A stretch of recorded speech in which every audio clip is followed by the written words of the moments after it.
This is Twit. Hi, I'm Radford Castro, and this is the review of the ASUS Transformer Book Trio, also known as the TX201LA.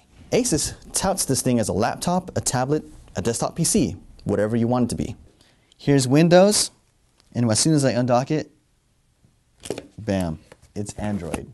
Check that out. But what is the experience like with a 3-in-1 laptop hybrid? Some may see this thing as an ingenious contraption or an annoying chameleon.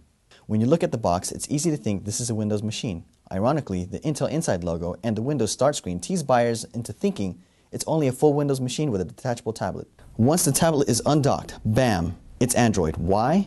Well, Windows sits in a hard drive that's inside the keyboard trackpad of the machine, while Android sits in the drive space in the tablet hardware. The tablet has its own specs, while the keyboard dock has another. In concept, it sounds like a win-win situation. Android provides you a gateway of consumer apps, while Windows provides you a chance to do some work with Office and play with a ton of legacy apps.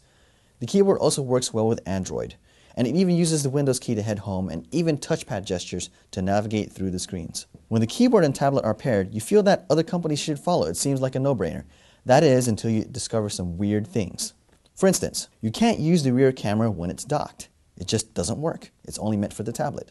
The storage cannot be accessed between the two operating systems except for a couple of things like SD card, which ironically, you'll have to plug into the other when doing so. The primary operating system is Android, with Windows becoming secondary. The reason being is that Android can be used as a tablet and a laptop, but with Windows, you can only use it as a laptop. Choosing Wi-Fi settings still has to be done with both operating systems. Hard drive is still not an SSD, so performance suffers a lot, especially when you're running Windows 8.1. Switching between the two operating systems is a seamless affair.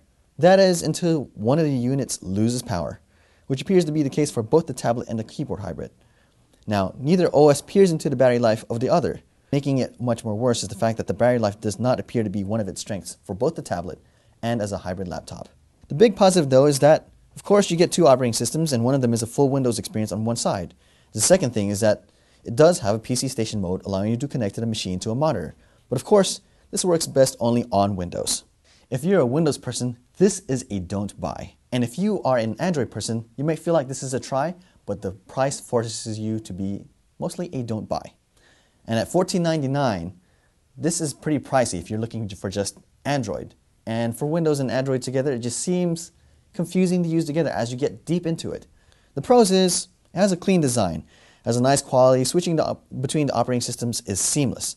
The docking is easy, and there is definitely strong performance on both the tablet and the laptop. The cons thing is that at 3.7 pounds, it's heavy, especially as a hybrid. Thing two is that it has average battery life. And at 90% battery life, you're looking at 2 to 3 hours, unfortunately. And that's all thanks to the hard drive. And the thing too is that it's expensive. At $14.99, it's just way too much for both operating systems. If you're looking for something that's purely Windows or Android, this is probably going to be a bad experiment for you. Instead, you should look elsewhere for something that's more purely of each of those operating systems. And again, I'm Radford Castro for Before You Buy.